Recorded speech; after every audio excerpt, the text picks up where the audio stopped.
Welcome to Politics Done Right. I am your host, Egberto Williams. This is the progressive program that will take the mystery out of politics. This is the program that will encourage you to make sure government becomes we the people. Whether you are liberal, conservative, or otherwise, you get to air your point of view. Remember, you can also send me a tweet to EGBERTOWILLIES. That is, at Egberto Williams. Let us engage. It is politics done right. 1, 2, 3. Well, folks, welcome to one more edition of Politics Done Right. I'm Egberto Williams, your host. Thank you so kindly for being a part of the show. We are going to have a great show for you as usual, but we say that all of the times. But look, it's always real, and you know it is always real here. Today we have two very important subjects to discuss, and we want you to be a part of this. So do remember that this is a call-in show. Telephone number 646-716-5812. Again, that number is 646-716-5812. And by the way, we are on the road, baby. We are getting ready to hit the road. And as you saw, for some of you who saw it on my Facebook page, we're getting all the pieces together so that we can bring you a great experience out of the largest progressive space on the planet.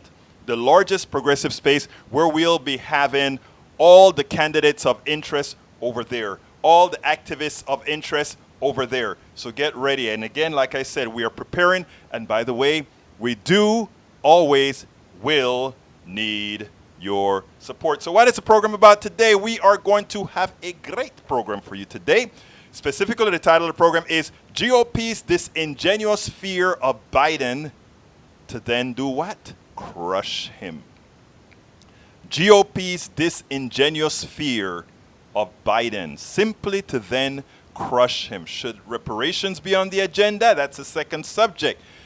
Is the Democratic establishment pulling one over the base by allowing GOP's three-dimensional fear of Biden chess?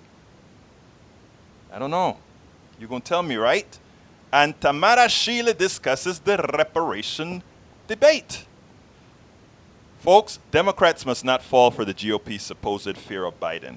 I can imagine the laughter in the backrooms of all the GOP planning. They must be astounded by their success in creating the Biden narrative. Damn, Democratic voters and even some Republican voters thinks this man that could never make it past a Democratic primary, not one time, not two times, well, I like to say 2.5 times, with the experienced and the inexperienced would somehow be the answer to Trump. This man has run before. Several times, failed. And I'm not talking about failing passively. I'm talking about failing for a whole bunch of things. I said while the Democratic debate was going on, I was not going to spend time in a negative type campaign against any Democrat. But what I will spend time on is stating the facts so that Americans can make educated votes. I'm not going to be like the channels that are pushing a particular candidate just because. We can't do that. That's why we have an independent media, to mitigate that, to mitigate the failure of the plutocracy, to mitigate what we see out there. So we're not going to go there. So I sure as hell hope more people start listening to those of us that can see through the scam. But folks, let me tell you, our first segment, every other Wednesday guest, you know who that is, political activist and former Georgia State Senatorial candidate Tamara Shealey will discuss the reparation debate. It should be interesting since while I believe in reparations, I believe that reparations are owed, the idea that we can hope that a plutocracy-driven government does the right thing is a high wall to climb in my most humble opinion. So, without further ado, the one and only former Georgia candidate and activist, Tamara Shealey. How are you doing, my dear friend? Once again, we meet. Hi, Egberto. Hi, Politics Done Right family. How are you doing, my dear? I am wonderful. I'm on fire from this morning still. Yeah, and I think you're kind of pissed off from some of the folks that have had something to say as well, right? There was a few coons in the mist. Oh, she used the word, the Oh, they coons. were. They were. They They were. were. Okay, okay. Well, you know what? Let's start on the positive. Tell me what, but let me tell you something interesting, right? All the while, and I wasn't born here and that kind of stuff, but all the while I thought Juneteenth was a Texas thing. I thought Juneteenth was restricted to Texas because, again, that's when the Texans found out that, hey, we're not slaves anymore. And that was like 2 years or so after the Emancipation Proclamation, right? So I didn't know it was a national thing. And just recently I found out, hey, they're celebrating Juneteenth all over the damn place. We're celebrating it because if some of us are still slaves, none of us was free. So we still weren't free as a people when some of us still thought they were slaves. So we're going to celebrate. And now that, Not just a Texas thing? No, it's not just a Texas thing. This is a national holiday for Black people, conscious Black people. Okay. Well, I'm glad that I'm a conscious Black person, and and the show. Well, actually, the funny thing about it is I'm a conscious Black person, but this show started with this particular topic because you sent a note and say, "Hey, I hope they are going to have these hearings on so that I can see it and we can actually talk about this." So. But you take a different perspective because you're not ADOS, which is the American descendants of slavery. So you're not ADOS. Well, let me correct the record. You're Black. Okay? I am Black, all right? But you're not ADOS. There's no Black person that came to America that somehow didn't come on a their descendants didn't come on a slave ship. Okay? So I share the same roots as any Black person Your any ship part of didn't America. stop in America. Your ship stopped in where you from again? Your ship didn't stop here. Your ship I'm from stopped somewhere Panama, else. okay? That's where I'm from. Okay. So that, yeah. So All you're right. not ADOS, Egberto. All right, but you know what? I still like Ta-Nehisi Coates and I still like Malvo, and I think those were the two most riveting speeches that I heard on the hearings. And I think, but anyhow, this is your segment. So take. So you're right. He was on fire, and he made a lot of great points. I wrote down a strange theory of governance was something he said about this, about this whole mantra. He talked about the 3 billion slaves, were the largest single asset in this country. That was deep. It was, the whole thing was deep. I'm telling you, I was sitting there, Egberto, like on pins and needles. At first I started out, I had chills because it was like, this gets me to my core because I'm an activist. I'm a Black woman. I'm ADOS. So my family is from rural Georgia, where my aunt used to tell me stories about growing up, and she's in her late 60s, and how she grew up in the quarters, which I always thought, Egberto, was, I really didn't know what it was, maybe like a subdivision or an area, but she would always use the word growing up in the quarters and playing in the quarters. But my aunt was telling me stories about growing up in the slave quarters. So I am not far removed from slavery. And so today's hearings, literally, it gave me chills. I actually cried, especially when Danny Glover spoke, because it's like I could look at him as now an aging Black man, and I can hear his heart. Like, he really wants us to get this right. He wants to see this, and he wants to see this before he leaves here. He wants to see America get this right. So it was emotional for me. It was, I sat on the edge of my seat. I was getting mad at the coons in the bunch. Let's stick with the positive, and then I really want to go into what you call the coons, because I want to talk about what's driving them, and then because that is deep into what I believe as well, and not what they believe, but what I think is going to be the problem. So go ahead. Malvo, she made a statement. She said it's not on time, it's overtime. And I was screaming every time she said. I guess my sons thought I was crazy today because I've been screaming all morning. Denied the right to accumulate. She talked about economic envy, and it suppressed our ability to accumulate, which is absolutely the truth, her being an economist. She talked about, how for this movement, for some people, this is a nightmare. This is scary for white people. A lady, Miss Brown, last name Brown, I'm missing her name, but she spoke. Katrina Brown, the author of Traces of the Trade. Her family was Rhode Island largest slave trading family in the history of this country. Like she went back into her own roots and addressed this from her white perspective. It was amazing, Egberto. Okay, wait. Let me ask you that. You said that somebody addressed it from their white perspective. Katrina Brown. Tell me a little bit about that. Traces of the Trade is the book that she has written. Her family was the largest slave trading family in Rhode Island. And actually in the country, they were in Rhode Island, but they were the largest slave trading family in the history of this country. So she talked about repairing this damage. I mean, and how her speech, if you go back and watch it, you can feel her like Danny Glover's, like the both of them, I could have just cried all morning just watching. Well, I'm going to look those two up because, like I said, the ones that I really searched on, and it's mostly because one of my sources is Daily Kos. Those were the two that they were featuring. So I want to check those two out. Now, let's. And she said one other thing, Egberto, fear not. And she was speaking to white people. She said, fear not. Okay, and what did the fear not mean? I don't. Don't be afraid of this. Don't be afraid of reparations. Don't be afraid of having these hard conversations. Don't be afraid of mending. Let's mend this and be intentional about fixing it. She was phenomenal. I hope a lot of You're people. You're talking about Malvo, right? No, Katrina Brown. Oh, Katrina. Wait, oh yeah. Okay, got it. I got it now. Okay. But I'm switching between the two that I see. Now tell me. Malvo was the economist. The economist, right? I know Malvo. I've followed Malvo for years. I like her. Yeah, I followed her for years. But now, okay, continue telling me about the positive. Then let's go ahead and talk about what the other guys had to say, the ones that you refer to as coons. Okay, so Malvo also talked about fully funding the HBCUs, which I was like screaming, yes, let's get our children through college, absolutely. Representative Bass came on and she gave a really good speech, and I was like, she was diving in. There was so much, Egberto, that it was if people missed it, I hope they go back onto YouTube and watch it, because it was worth every moment, except for the two coons. And who are the two coons that were there in your?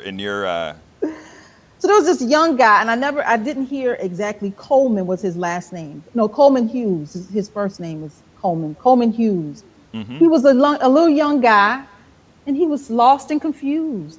You can tell he comes from probably a very privileged background. I got the impression he didn't really grow up black. So he had a perception of. It was leaning more so towards this not being necessary. So he and Burgess Owens, and I think he was like a football player or some athlete. The two of them, they were off the whole time. Okay, let me. So, is there anything else that you want to say about it, or should I start bringing? Go ahead. Okay. Here's the thing. Okay, reparations are owed. There's absolutely no doubt about that. In other words, reparations are owed because, again, America built its worth on slavery.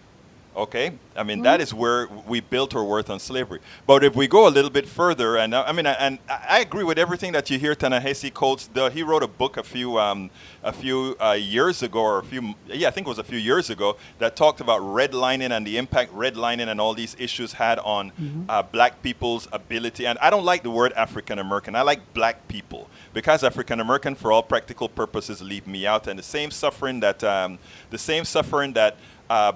black Americans had, black people in Costa Rica, black people in Honduras, black people in Brazil, black people all over the place had those same issues.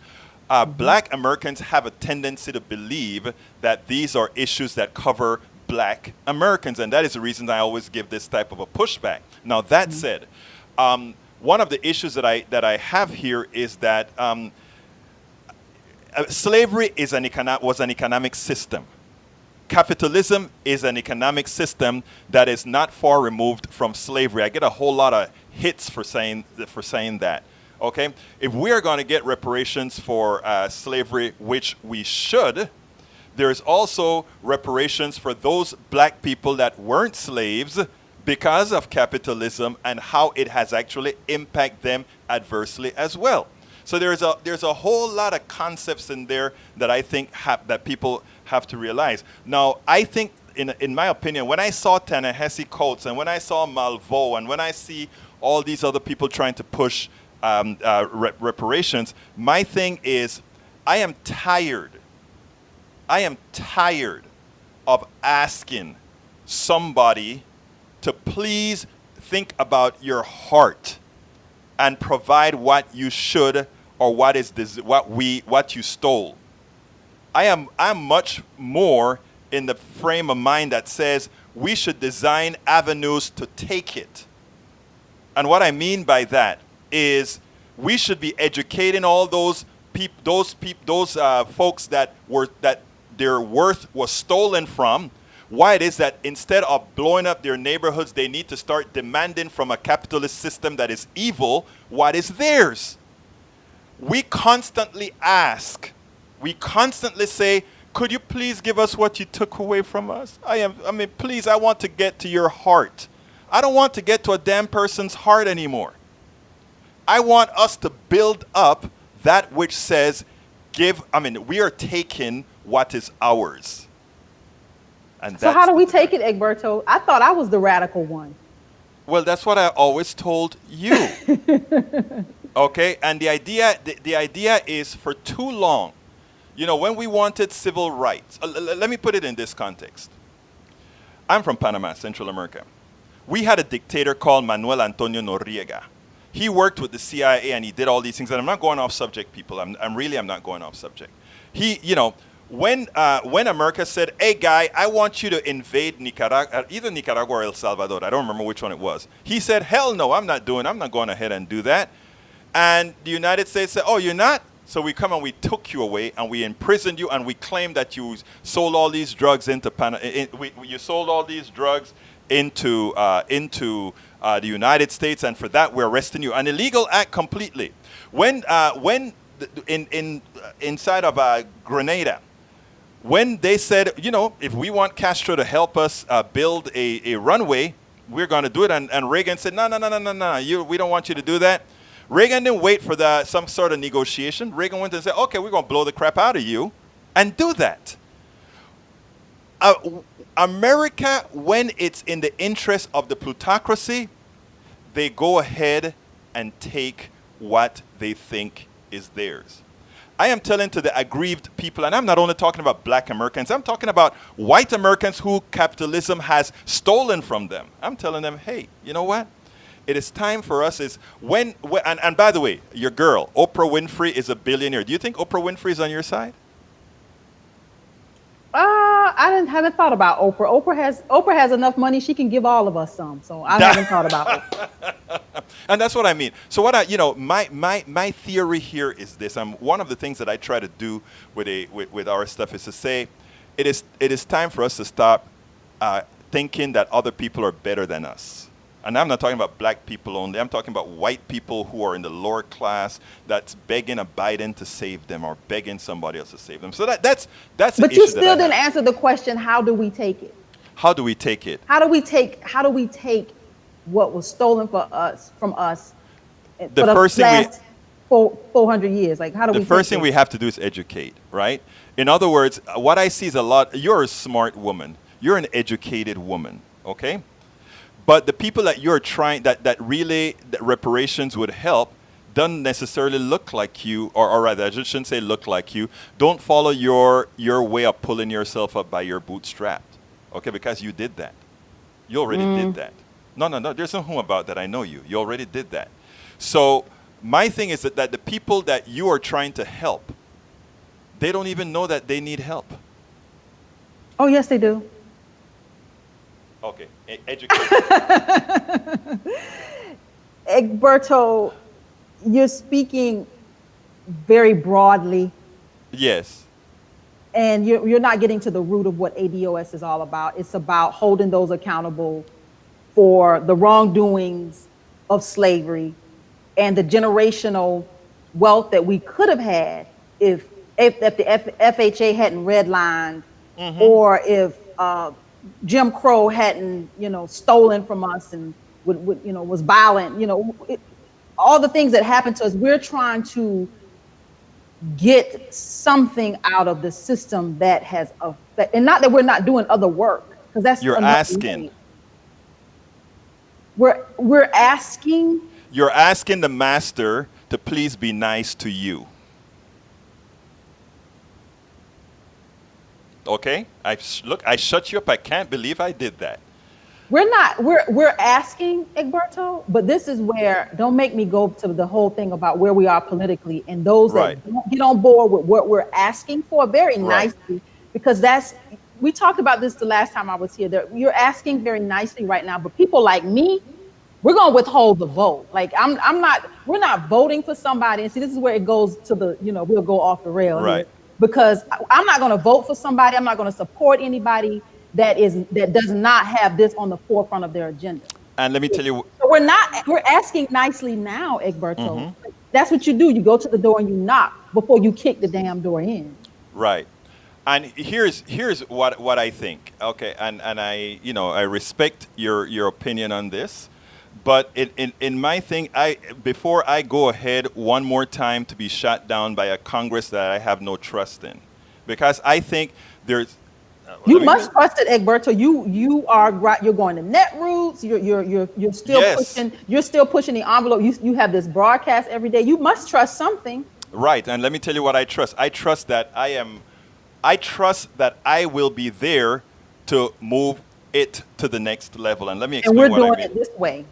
Huh? We're Say that? doing it this way. You're moving it to the next level the way you're moving it, Right. and you're moving it to the next level the way we're moving it. And which I respect. And that's what I said. If you notice 3 shows ago I said, and I think we discussed this in detail, where I said, one of the problems with progressives is when they disagree, they all go off and do their own thing. I'm coming to your next telephone call. What Tamara and Ta-Nehisi Coates and Malvo are doing for reparations, they can be on my show pushing that, and I will be there pushing it with them.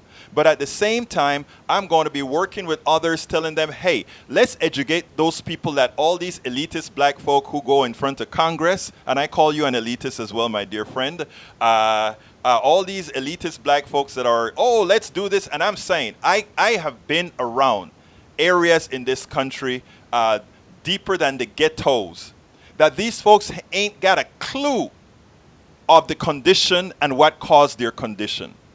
And that is what I'm saying. If we were to empower them with education, if we were to empower those folks in the middle of the ghettos who, I just said earlier on to you, I said, Tamara, a lot of people that we are wanting to help don't even know that they need help. And you say, yeah, they do. And in my opinion, I'm like, no, Tamara. They know they can't pay their bills. They know Exactly. They know they can't buy a house. Right. They know. What Yes, you mean they they know don't that. know? They know that. You're right. They know that. And they know that their mother that was in the same situation. Their grandmother was in the same situation. They know this is not just their generation. You know what an activist told me yesterday? An activist in the middle of that works in the ghetto and stuff told me, she said, one of the reasons that they're doing this is why they still support things like a strong capitalist system and all this stuff, is that they're scared of everything else. And I'm like, well, that is where we have to educate people.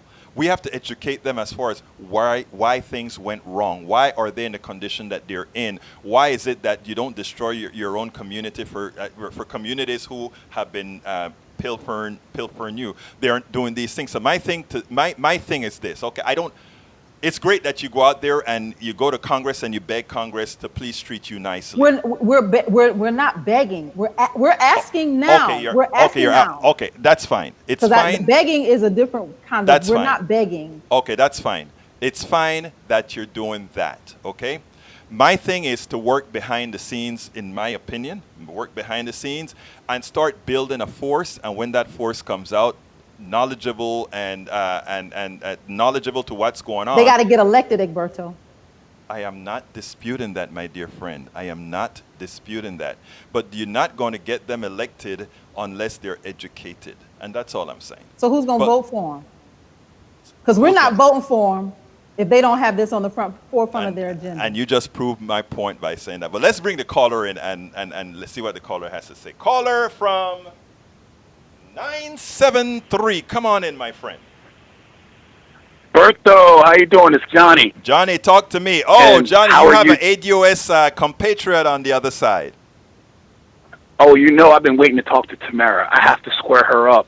She's doing a wonderful job. I love her passion, but I feel like we have to refine it just a little bit. The first thing I'd like to point out to my esteemed panel is just simply to say that, number one, this is an issue of taxation without representation. You cannot Agreed. force us to build this country, and then at the point right now, continue to pay our taxes into a system in which we are not being represented. Okay? So one of the things that they tried to do was give us affirmative action, which was to say, okay, you know what, we have found situations where companies have engaged in illegal activity. In other words, they have not hired black and brown people, specifically black people, ADOS, specifically. Okay? And so to fix that, we were supposed to get affirmative action, and that's why LBJ announced affirmative action at Howard University, because it was supposed to begin this process of integrating us into the system so that we would have, wait for this, taxation, right? That we would be able to pay our taxes, but we would also get representation. So this is really the issue. It's really a taxation issue. And so I kind of cringe a little bit when I hear about reparations being reduced to this kumbaya feeling. And I like what you said as far as having to ask the man for it. This is not asking for it, because the other issue, aside from a taxation issue, is we need to be treated as citizens. Right now, we have a current system that's been constructed that excludes ADOS from citizenship in this country. So in other words, even if you gave us money right now without proper protections from the law and the system, it would be for naught. Okay? So, this issue of taxation, this issue of are we truly American citizens? Are ADOS American citizens? And when will we become American citizens? That needs to be answered now. And then my third thing that I would take to Tamara to task for is this. I understand her frustration, wanting to hold the vote, wanting to affect change right now. But I would just say to her, simply withholding the vote is a mistake. What we really need is a voting strategy. So, for example, a voting strategy would look something like this. Now, this is just mine. It's not perfect, but this is just my little voting strategy. I am a registered Republican, but I always vote democratically. This undermines the system, okay? By simply giving our vote over to the Democrats, I feel like by being registered Democrats, it messes us up in a couple of ways. Because the real key to my voting strategy is I get to pick the enemy. And I feel like this is part of the game too. Yes, it's nice to be able to pick the winner, but for ADOS, it might actually be more important to pick the enemy. Because as you can see, Mitch McConnell is stacking the court with judges so that whatever we push through, we're going to need radical change across the board the way this whole thing is headed. So that's why we have to be careful how we frame this. It has to be reframed, not as reparations, but as a taxation without representation issue and an issue of citizenship. And if you frame it that way, we have a much better chance of being successful. Simply calling it reparations, I'm not sure if we're doing ourselves a proper service. Okay, let me get And Tamara with to that, answer I back. will. You want to say anything to that, Tamara? So he said that going back to the affirmative action, Dr. Malvo said herself today that white women were the primary benefactors. Yeah, but we all know that. Yeah, that's true. So he just made a comment about affirmative action. I wanted to go to address that. And Well, I just want to know. I made that comment. I wanted to make Johnny. the comment. Let her finish, Johnny. Let me finish. So, and you made you said about money. It's more than about money, or you made that comment. I don't think they could ever write me a check large enough to pay me for what happened to my ancestors. So I'm not personally not looking for money. Agreed. But what I'd like to see is something like interest-free mortgage for home ownership. Something where we have an opportunity to build, and that's something that I haven't heard. And I'm waiting to hear somebody say, why not ask them to We're not saying we don't want to pay for a house. We'll pay for a house. We just don't want to. We don't want any interest on it. And I think that's a fair trade. You know, you I have a you know, couple of let me things like get that. in here Number a one, second. Johnny, let me get in here a second, because I think that is actually much closer to what I'm saying when I talk about taking. And let me give that example. And you know, Tamara just came up with that stuff talking about the interest on loans, right? Go out there and say we won't pay, we won't pay XYZ because we want a law now. Not we're asking you for a law now. Let's come with deterministic ideas. We want a law now, and Right. this is why. And the reason why is that we have already acknowledged redlining stole, slavery stole, Yes. all these things stole. Now, how do we conceptually recover that within the capitalist system? But here's the next kicker, because I'm working this stuff on a two-sided thing. Okay, it will not succeed solely if you prove that slavery, which capitalism is just a new instantiation of slavery, right? If you can couple those two, you can start to build alliances. Who was robbed the most? Black people. But who was robbed some as well? Right? A whole bunch of poor white people. If you want sustainability in what you are going to create, you have to build coalitions. And when I say talking about taking it, if you have a coalition, you can take it. If 13% of the population get together, and you can't get all black people together in the 13%, as Tamara herself talked about the coons out there, you can't get that. But if you can build coalitions, Agreed, let me finish, Johnny. If you can build coalitions that I just mentioned about, you can then start talking about taking, because that's a coalition that would then be feared. Go ahead, Johnny. But I agree with what both of you guys are saying, and I would also just add a couple of things. One, there could be some type of tax abatement, so that number one, for people like myself, not paying back my student loans would be great. Mm-hmm. Also, obviously home ownership should be a big part of that as well. But the problem is, and I feel like this goes into more of an existential issue, mm-hmm. is that American capitalism has actually never been proven that it works. Well, it does not work. What we know is that the system is built on slavery. Yes. But we don't know what would happen if you took the apartheid part, because right now we have an apartheid system. Right. And you have a system where. Go ahead, Johnny. We have to frame this as a taxation issue, a citizenship issue, and then the issue becomes existentially. And I could see the Mitch McConnells of the world talking about the existential crisis, which is, can America actually be what the forefathers said it was supposed to be? Well, it because is. We've never no, really had that Wait, test, hold on, Johnny. It's important for Americans, all Americans, to understand this. The system is exactly what the forefathers wanted it to be. And that is who is in control and how they keep control. That is the reason we have things like the Electoral College. That is the things why in the beginning, land ownership and ownership, the Constitution was a capital document. So let's get that straight. True. The country, it's evolved into being a somewhat more civil country. But the country is exactly what the founders wanted the country to be. And that is a very small amount of people controlling it, and all of us. And here's something else that you said that is very important, Johnny. And man, we're going over to the next segment. But look, here's the other thing that you said that is very important. And that is when you talk about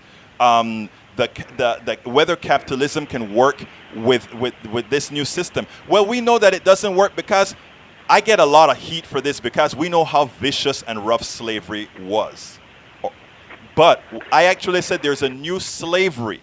And when I bring the white people that are falling off of the middle class train into this new slavery because of capitalism just being an extension of slavery, I get hit mostly by black people. How dare you do that? You're actually saying that their pain is in. I'm not talking about gradation of pain here. I'm talking about a system that has to eat his own to survive. And it was Right. first There's- easier to eat absolutely, black people. absolutely. So you could eat the black people first Absolutely. because nobody cared. It was just black people. Then you started to eat the Latinos and all the other folks that had brown skin. Hey, it Yep, was we were okay, just you the eat canaries them. we were just the canaries. But you ran We were out. the canaries in the coal mine. Right, you ran out of people to eat. So now you're eating white people. That's And that is yep. where the coalition begins. That's exact- Go ahead. Yep. And I would just argue and say that the interesting thing is that it's actually in white people's best interest Exactly. to give us, quote unquote, reparations.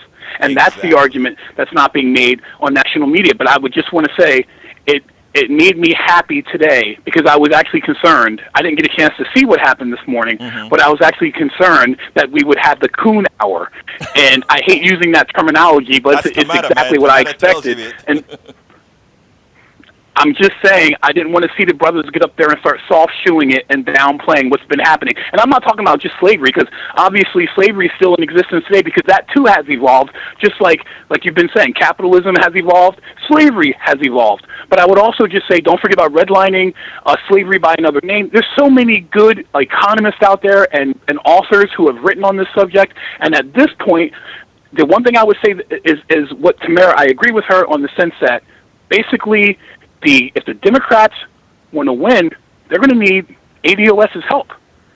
And so they need to come to the table with real. And I noticed that my man Cory Booker, that's right near me, he changed his tune. Hey, can you believe it? So I'm just saying this thing is moving forward. Absolutely so. This thing is moving forward. Cory Booker, all of a sudden now he's down for reparations.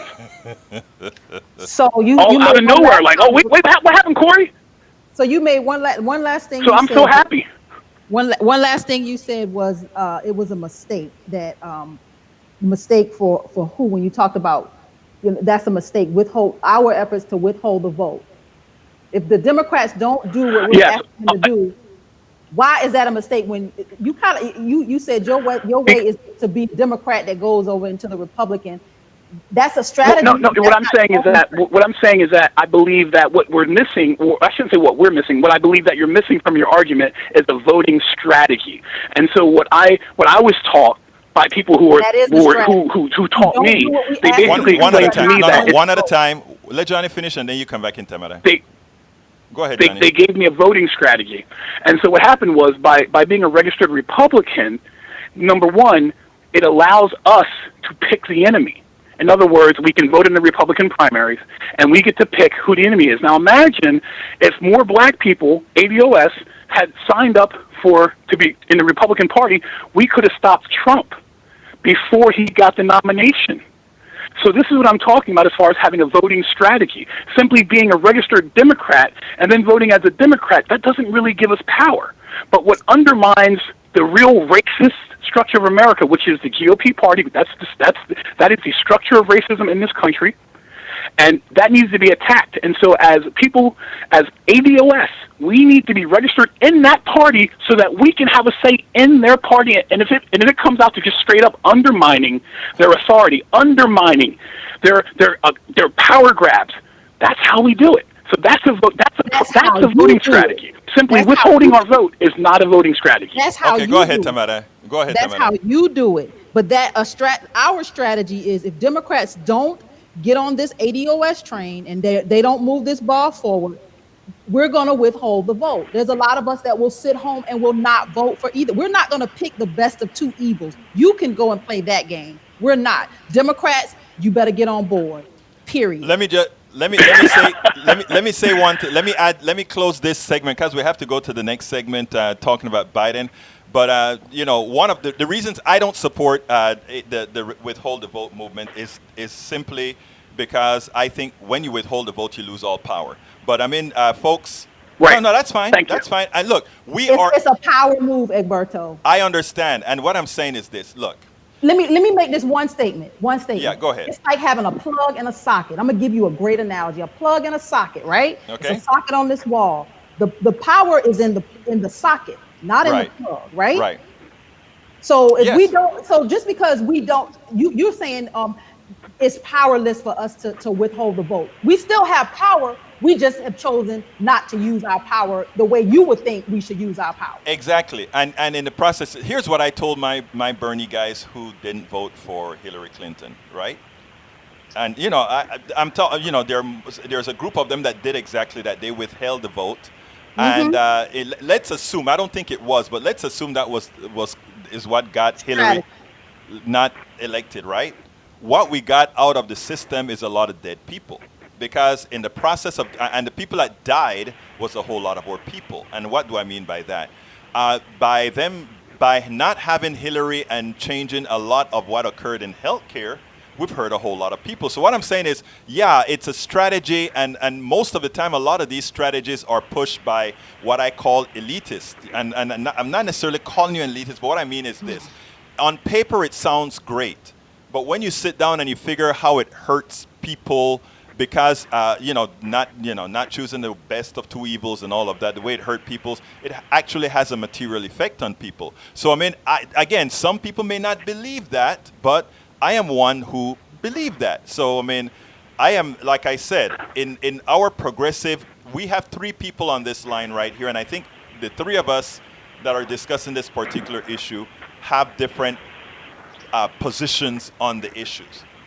The thing that I think is important in all of these, right, and I push this with progressives of all stripes, is that you have to agree to work with each other on these different concepts. I'm not an ADOS person. I'm not going to withhold my vote, but I'm not going to go against Tamara. You have no reason to, because you're not ADOS. That's your answer. No, that's not the answer at all. Because if you were ADOS and if you were American descendant of slavery, you would have a whole different perspective. That's not true at all. That's true too. That's true too. And as an American descendant of slavery, I have to admit, I agree with you, Tamara. And really, honestly, I'm probably 99% on the same page with you. But my only issue is that I feel like, there are certain voting strategies that we can use. And I would also say to people that, we need to attack people on a local level. We need to be getting after these people on Twitter. And we need to be getting after our local people and letting them know that ADOS is here. And by the way, Victor Hugo, the great writer, once said, the most powerful thing in the world is an idea whose time has come. And this is an idea whose time has come. Thank you, guys. Have a good day. Hey, you have a good one, Johnny, and thank you for being with us, buddy. Have a good one. Yeah, Tamara, I think when I came to America, right, one of the most interesting thing that occurred, I went to the University of Texas, and they were one of the first groups that I joined, other than the engineering organization, Pi Sigma Pi, was the organization called Afro-American Culture Committee. And I went into that room, and we sat down and we listened to Martin Luther King, and we were listening to Malcolm X and so forth. And there was one day that we concentrated, and I'm going to go a little bit over in our segment to make this comment here. We were listening to Martin Luther King talking about turning the other cheek and letting the hose, the dogs hit you and all that kind of stuff, and all this thing. And I remember looking at these folks and saying, well, I am sort of a Malcolm X kind of a guy. And I said, because what Malcolm X said is, I love people and I want to help people, but if you mess with me, I'm not going to turn the other cheek. Because I thought, and I still believe, that when you turn the other cheek, what it tends to tell people is that I can take advantage of you. And I think history has proven what I've said right. History has proven all these things right. In other words, if you, this stuff about peace, Gandhi, peaceful thing or whatever, America still bullies around and is successful at bullying around. So therefore, why should some folks be the ones who always turn the other cheek? Now, I got some, and this, I'm not trying to change the issue here, but what I'm trying to say is the black Americans in that room came down so hard on me as if I was an alien. And I had to remind them that there isn't a black person in this hemisphere that has origins in this hemisphere that did not come over on a slave ship.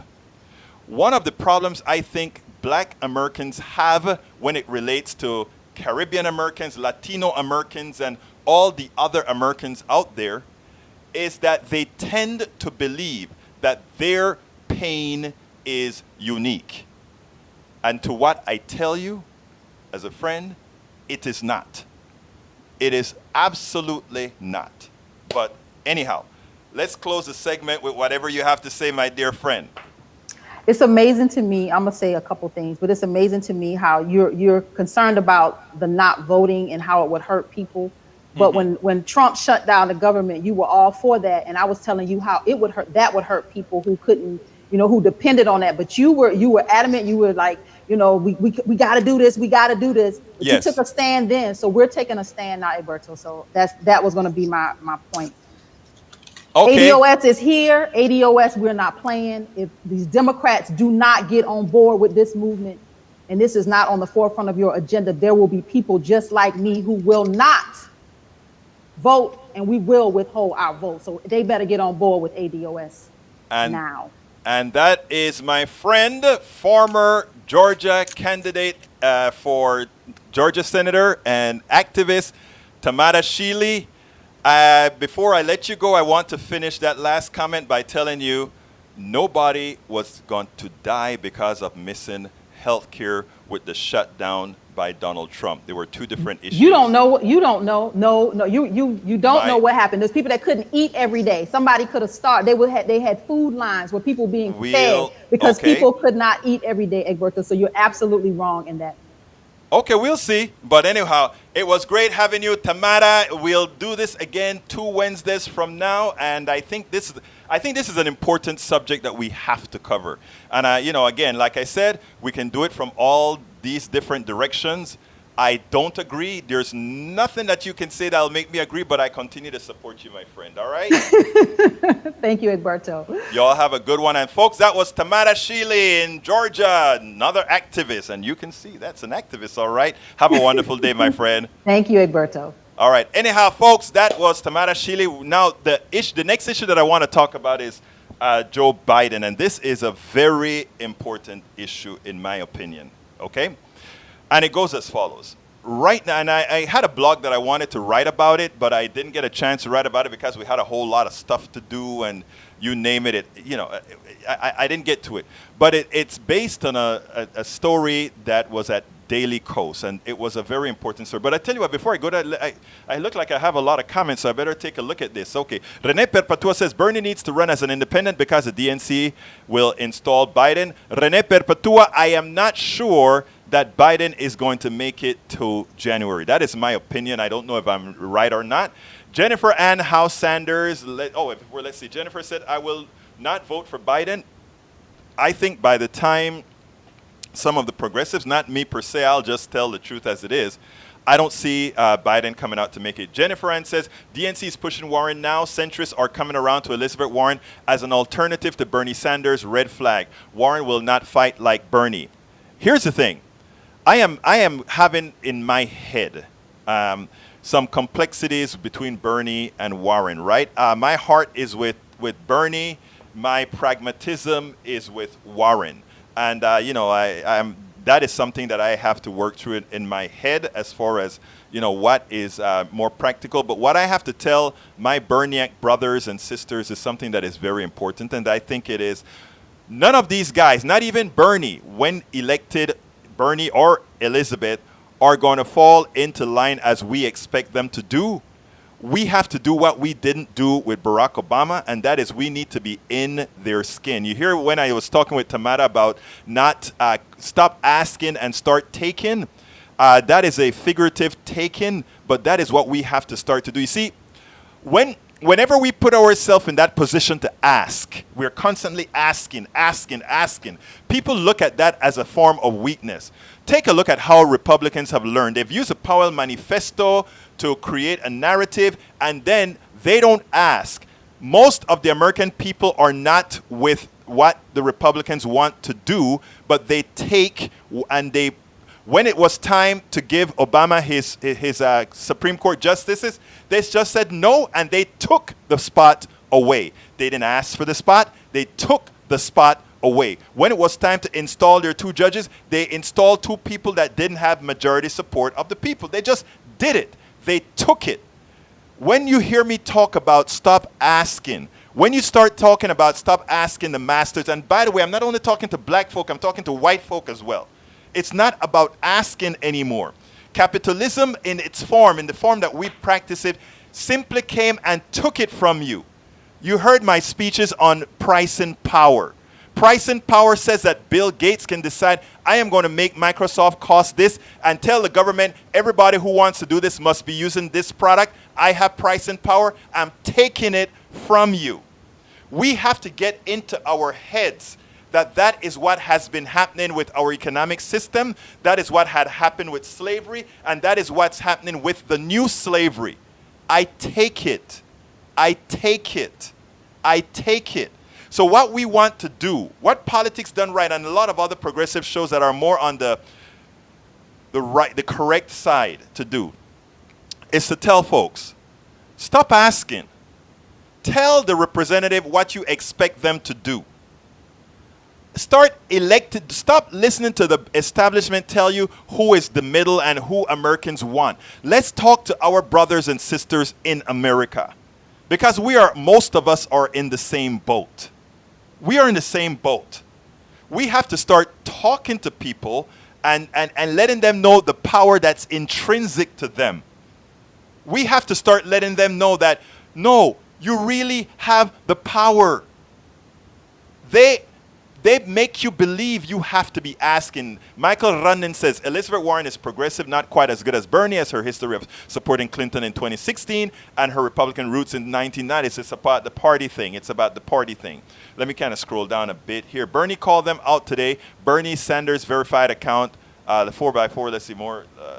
Let's see what. Retweeted Politico, the cat is out of the bag. The corporate wing of the Democratic Party is publicly anybody but Bernie. Yes, that is true, and we have to stop that. They know our progressive agenda of Medicare for all, breaking up the banks, taking on drug companies, and raising wages is the real threat to the billionaire class. Jennifer, that is exactly, absolutely right. Michael Rundin, I'm one of those. I voted Green in 2016, aiming for 5%. Clinton still won my state. There was a thing in to show the power of resistance in certain states that said, well, if she can't win this state in the first place, or if I can go ahead and not, and show them that the power of the Green, or if she can, and if the way of winning in my state is large enough, the same. I don't go by that tenet, like you heard me talk with Tamara.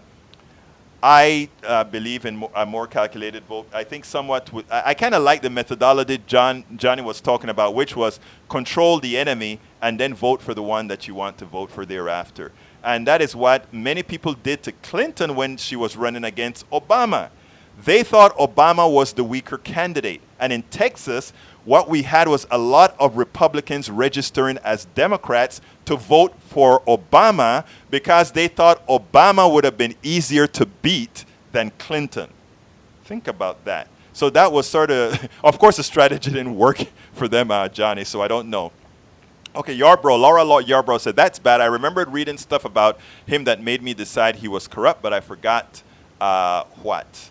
Michael Rudden, if you turn the other cheek, you get hit a second time harder. Yeah, I've seen that. And that's what I'm talking about. Hey, Bruce, here is Bruce up on my new net at New. Okay, Bruce, I'm glad to hear from you. And I'm, sorry that you're not behind me anymore. But hey, buddy, I'm talking about where he lives now. But I mean, you're still close by, so we have to go get some coffee.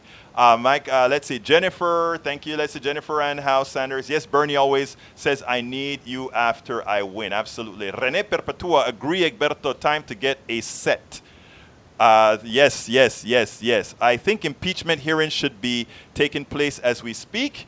I agree. I had to be turned. My opinion had to be changed, but you guys do a very damn good job of that. Everybody tries, we like I said, this is your show. You see, Tamara comes on and she says I am wrong, so we'll see if I'm wrong or not, right? Jennifer and House, they have to work for us. You're absolutely right, Jennifer, and we have to demand it. And I don't mean demand it by saying, oh, could you please work for us? No, you have to go ahead and take it. You have to go ahead and take it. Yarbrough, that's so messed up. Laura. William Shiver, this is why Democrats are turning Republican. William, why don't you, we only have about 5 minutes. Why don't you expand on that comment, William? Why this is why Democrats are turning Republican. I want to know what you mean by that. I really, that comment sticks out. I want to know what you mean by that. Could you go ahead and elaborate on that, please? It's very important that you elaborate on that for your friend here. I want to know what exactly you mean by this is why Democrats are turning Republican. I would really like an expansion on that, my friend. So come on, let me have what you mean by that. Because that is a, I mean, all the statements that you guys have made there were great, but that particular statement is a profound statement that I think should not stand by itself. So William Shiver, please explain that statement. I want to know in what direction it's coming from. But while you go ahead and try to explain that, I need to remind folks that this is a progressive show that needs your support. And I just kind of build this up. There are several ways to support the show. You can first subscribe at patreon.com/politicsdoneright. Again, that is patreon.com/politicsdoneright. You can also donate at politicsdoneright.com/donate, politicsdoneright.com/donate, or you can shop at store.politicsdoneright.com. Please support us because what we're doing is important work. We're trying to empower people to really see that they always, you know, I mean, a lot of what I hear people do, right? For me, I see it as the old thing. You know, you're always doing something, you're always a step behind. I don't hear people doing a whole lot of stuff that really put the fear of the people in our politics, right? In my humble opinion, if the plutocracy hears, okay, I'm not voting for you, they don't care because they're either going to get Biden or Trump. And both of them are good for the plutocracy. I honestly think we have to educate those people. You know, we have a lot of, I watch Malvo and all these guys, Ta-Nehisi Coates and all of these. Look, I meet all these guys at Netroots. All these guys come out to Netroots, right? And all of them have a chip on their shoulder. Okay, this is how we, a lot of these guys, and I'm not talking specifically of these two, but I'm just talking about a lot of these people that come and talk about these issues, that come up with these memes and all these things. They come and they talk all these issues. How many of them have really sat down and said, you know, hey, I live in Kingwood, all right? I live in a place. I try to go into places and talk to people. Yesterday I did a great interview with a young lady who spent 6 years in jail and how the system works and hurt her. We hear about things like that, but no, you don't see people doing this in depth of say, what is the genesis of these types of issues? We have all these guys talking out there from this level, right? Not really talking to the people really affected by these policies or affected, they just talk. I want somebody who goes ahead and say, I was out there in Appalachia, I was out there in the ghetto, I was out there in these places. And I actually talked to people. I was out there with a friend of mine who tried to open a restaurant in the middle of the hood who got shut down. Particularly, these things have effects on people. How many Ta-Nehisi Coates are out there doing this kind of a stuff to really talk to the grassroots, where people really are? It's easy to sit down there and talk in Congress and say certain things, but how many people say, you know what, I really want to take this to where the people really are? And that is a part. I don't get upset of the masses or the masses that don't know. I get upset of those who think they know. I learned a lot from that interview yesterday. I am a sponge learning from what really needs to get done. That's why I listen to all you folks. Because that is how we build knowledge and build how we need to get things done. But when you come from a position like, I know it, I have a lot of ideas, but I bounce it off all. And that's why when I talk to all of these folks, I said, that is why we shouldn't make these disagreements get in between, because you have to make sure first of all, you better know your damn infallibility. Or your damn fallibility is a word that I should use. But anyhow, folks, let me see if I got an answer back from William Shiver. William Shiver, you didn't give me a response. Let's see. René Perpetua says, I think he means that because the Dems are so impotent that people turn. And you know something? If that is what William Shiver means, William, in that regards, you are absolutely right. Impotence. Impotence. Yes, sir. Michael Rudden, gotta go. Catch you later. Thank you, Michael, for having been here. Folks, one more time, I want to ask you to go to go to patreon.com/politicsdoneright. Support the show. We are doing important work. And we are doing this for the rank and file. We're doing this to bring ideas. We're not talking, if you want to score me up on something I don't know, this is your show. You think I'm wrong about something? This is your show. You let us know.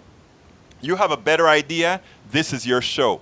You come on. You say, hey, Johnny calls in and he says we have it, he agrees with this, he disagrees with that. Tamara comes on, she says she agrees with it, disagrees. That is the idea.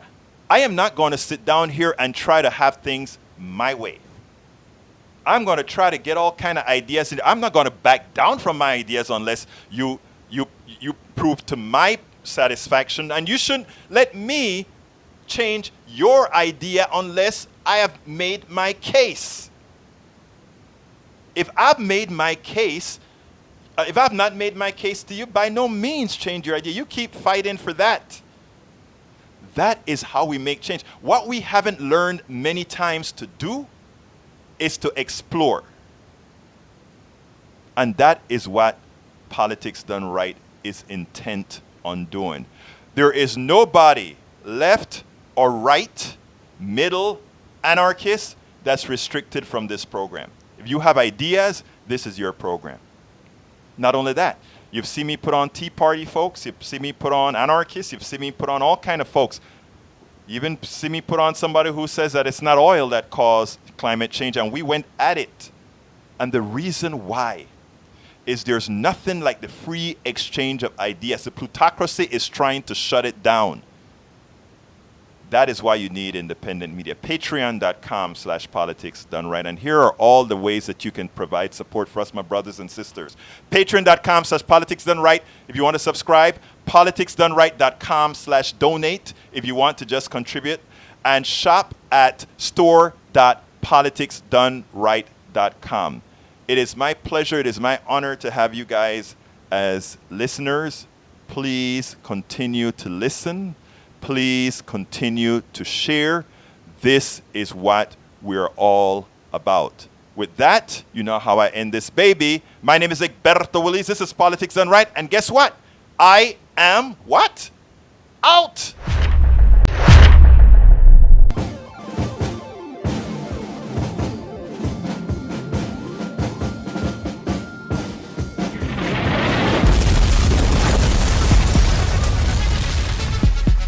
Welcome to Politics Done Right. I am your host, Egberto Willies. This is the progressive program that will take the mystery out of politics. This is the program that will encourage you to make sure government becomes we the people. Whether you are liberal, conservative, or otherwise, you get to air your point of view. Remember, you can also send me a tweet to EGBERTOWILLIES. That is at Egberto Willies. Let us engage. It is Politics Done Right. 1, 2, 3.